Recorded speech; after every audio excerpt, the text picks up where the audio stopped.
Ari Aster and A24 clash over the 3.5-hour runtime to his follow-up to Midsommar, Disappointment Boulevard. Stephen King has written a potential sequel to his classic movie Cujo, and of course, how could we have a news show without talking the biggest what the fuck news in horror, and that is the Winnie the Pooh horror movie. All this and more in today's explosive edition of Horror News Weekly Roundup. Are you ready, Pete? Pete is ready. Let's go.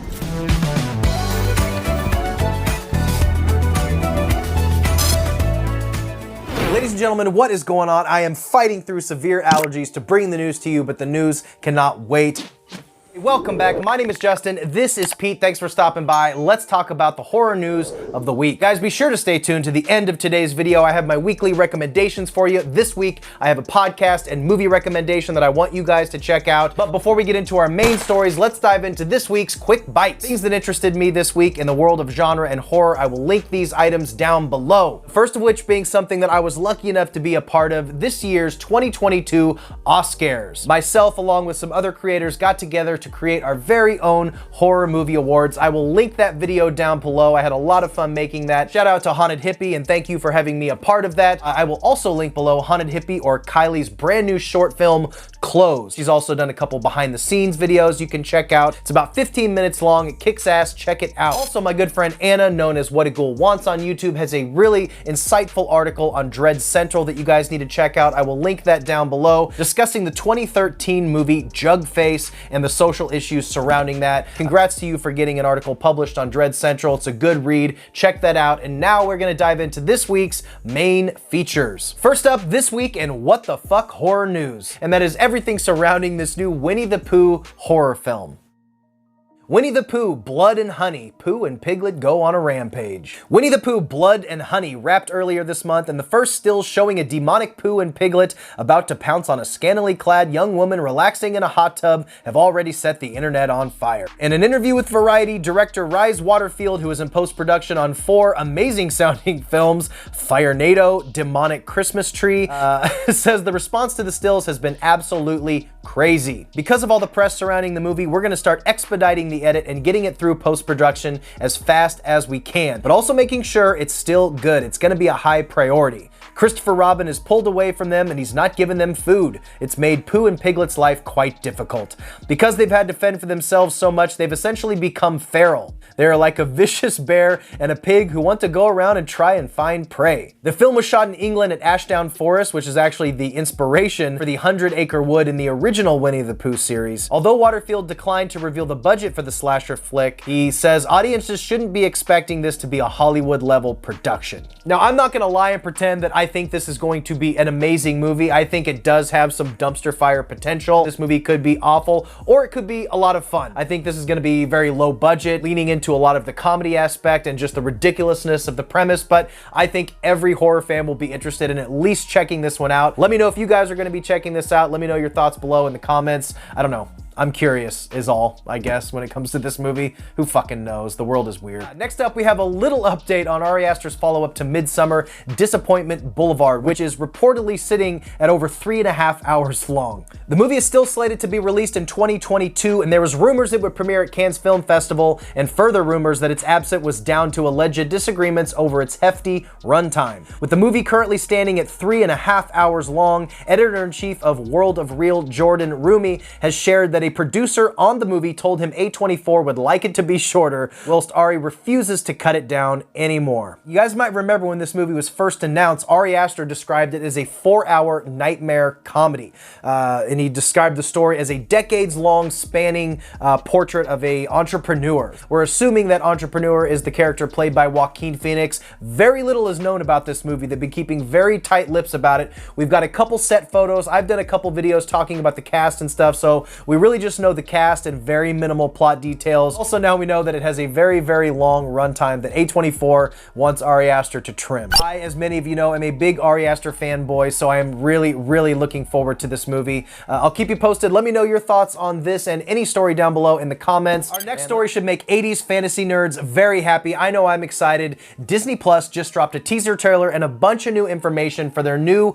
Willow series. It's a continuation of the 1988 Ron Howard movie starring starring Warwick Davis, who most of you will know as, of course, the Leprechaun. But guys, I used to watch this movie on a loop back in the day. It's just one of the all-time classic 80s fantasy movies with sorcerers and dragons and witches and warlocks. Val Kilmer is amazing, of course, in the role of Mad Mardigan. This movie's fantastic, and we are actually getting a follow-up series from Disney+.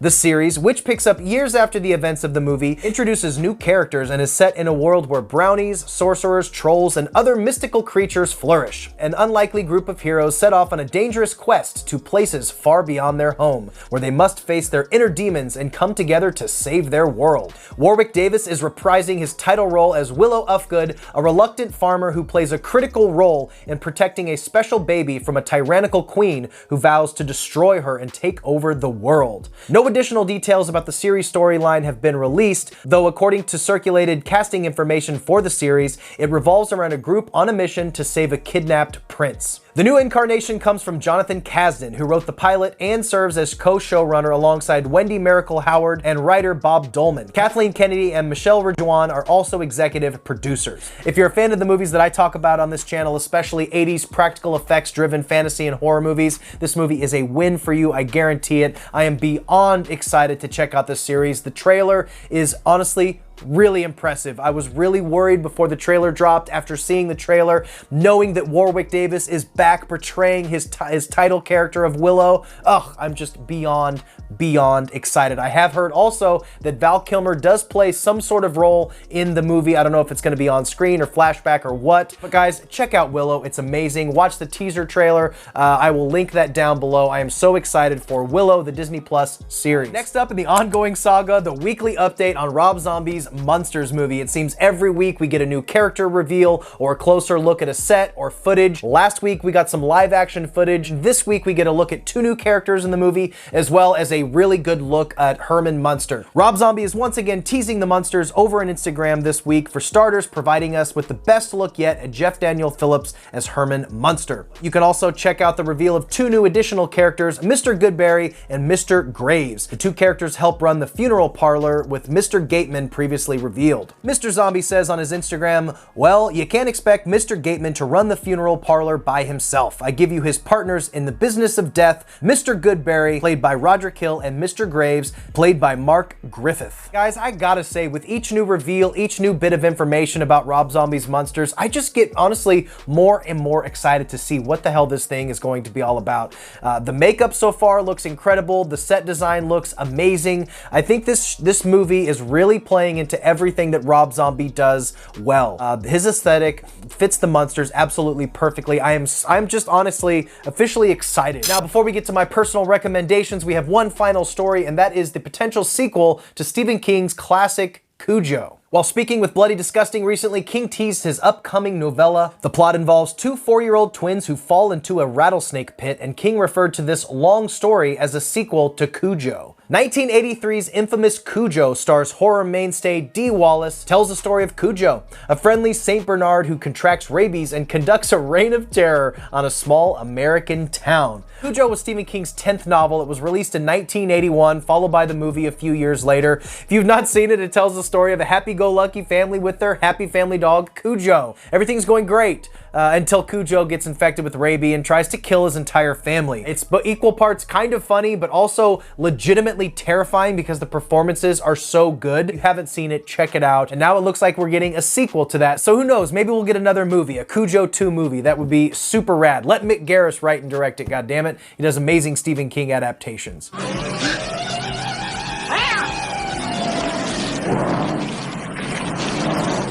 What the fuck? So with that wraps up our main news segment, and now a news segment that I'm going to be doing every single week, and that's where I recommend you guys something that I'm interested in this week. It could be an article, a video, a movie, a podcast. This week it's going to be a movie and a podcast that I'm interested in that I think you guys should check out. This week's movie recommendation, which just got released this week on Blu-ray, is Ti West's X. I know you guys have all been hearing about it, but if you've been hesitating on watching it, just watch this movie. It's now streaming and you can buy it on physical media. For fans of old 70s and 80s slasher, Texas Chainsaw Massacre, this movie is, in my opinion, probably one of his better movies, if not his best. I love House of the Devil, but this is a little bit easier to digest. It tells the story of a group of people who go out to this farmhouse to film a porno movie, and murderous shenanigans ensue. Ty West has already completed the sequel to this one, so you're going to want to catch up on this one before the sequel is released. Now, on these movie recommendations, I could be recommending a movie from the 90s, the 80s, the 2000s. This week is a modern release, but I'm going to try to recommend you guys a bunch of unique movies every week. So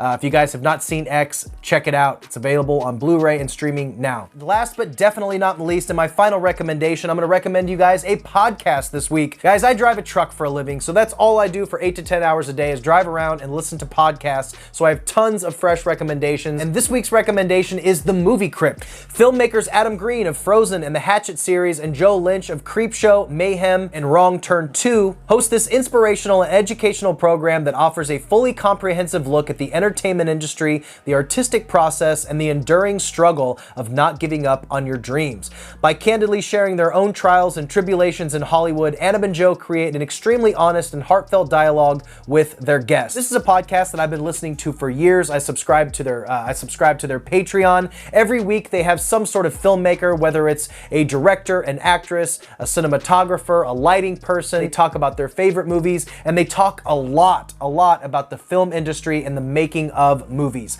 I am a huge fan of behind the scenes type stuff. So Adam Green and Joe Lynch really peel back the layers of Hollywood about how hard it is to actually get movies off the ground, stories from the set, all of the upcoming projects that they're listening to. But they also have a lot of really honest moments about times that they both struggle and in their lives. And it's just a great podcast for people who are into the arts, who are passionate, super passionate film fans, or just fans of creating.